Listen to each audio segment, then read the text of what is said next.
Okay, paano naman daw gumawa ng attendance sheet sa Excel? Meron na tayong nakahandang sheet dito. Ito yung header natin. Sa column A, andito yung ating attendees. Column B, yung kanilang ID number. At dito sa column C hanggang column G, nandito yung ating column header, yung date, at saka yung marka ng attendance. So yung P natin, para yan sa present, at yung marka nating mga A, para naman yan sa absent. Okay? Naglagay din tayo ng total present dito sa column H at total absent dito sa column I. Para natin makuha yung total present, ang gagamitin nating formula ay count if.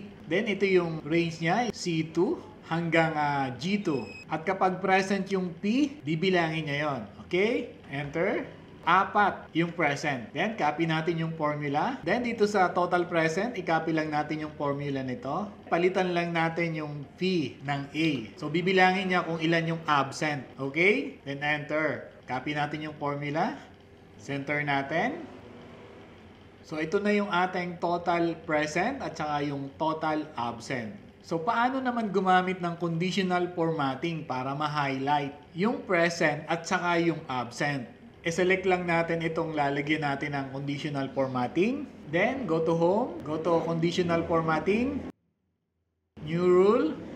Then, select use a formula to determine which cells to format. Dito sa rule description, encode lang natin itong formula na to. Equals, C2 equals, quotation mark A, that means absent. Yung formula na yan ang mag-highlight ng absent. So, lagyan natin ng kulay. Go to format.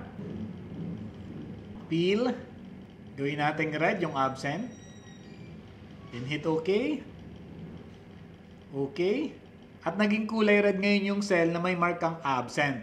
I-highlight naman natin yung present. Punta ulit tayo sa conditional formatting. New rule. Then use a formula to determine which cells to format. Ito naman ang ating gagamiting formula. Ginawa lang nating P yung A kanina, which means present. Then format. Lagyan natin ng kulay. So, green naman ang ikulay natin. Hit OK. OK. At lahat ng present na may marka ay naka-highlight na ng kulay green. And that's it! Follow my Facebook page and subscribe to my YouTube channel for more tutorials.